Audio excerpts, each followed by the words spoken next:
And to finish, just real briefly, I'd like to share with you some thoughts about this candle.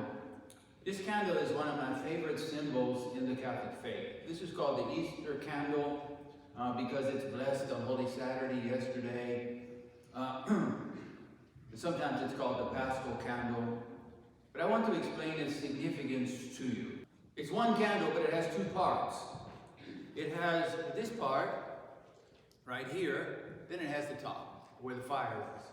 This part right here has 5 nails driven into it. If you have your children here, you should bring them up after Mass and explain to them the candle. It has 5 nails driven into it. It's always 5. You know why 5? In the body of Jesus, there were 5 major wounds. There were many other wounds, but there were 5 major wounds in his body. 1 in each hand, 1 in each foot, and then the spear which pierced his side and his heart. So these 5 nails represent the 5 major wounds in the body of Jesus. This part of the candle represents Good Friday. These nails are always in the shape of a cross, and his 5 major wounds. So this is symbolic of Good Friday and his death, his sacrifice. He's innocent, we're guilty, so he takes our sins and he pays the price for our sins. And so that's this portion of the candle. This portion of the candle here represents the apparent, that's the key word, represents the apparent victory of death over life. The apparent victory of dark over light. But it's only apparent, because you can never stop at this portion of the candle, can you? You must move from the darkness of Good Friday to what? To the light of Easter. To the light of Easter. In other words, the light has overcome the dark. Life has overcome death. And so this is the meaning of the candle. Whenever we have a funeral in this beautiful church, the body is there in the casket, and this candle is always at the head of the casket. This candle is at the head. You know why that's done?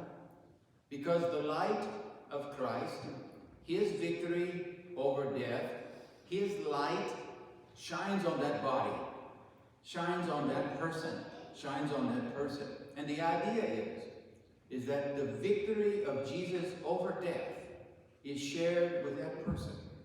That death didn't hold Christ, and it doesn't hold that person. Also, too, just real briefly, whenever we baptize a person, whether adult or child, you have the baptismal font right here. This candle is always right there.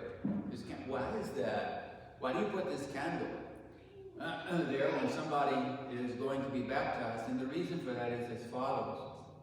When someone is baptized, they die with Christ, and then they rise with him.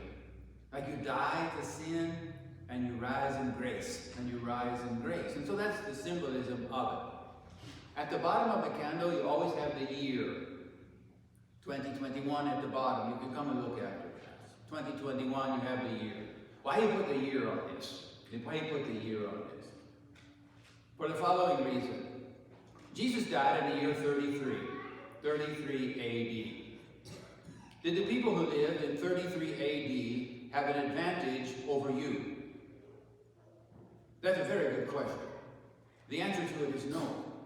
And it is because at every single Mass, in a mystical way, in a mystical, unbloody way, you stand present at the same crucifixion that the people in 33 witnessed.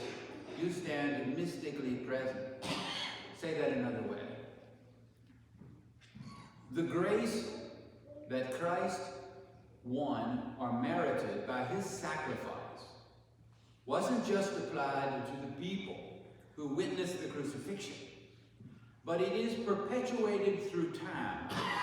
The grace of the cross, his sacrifice, it is perpetuated through time, through the Holy Mass.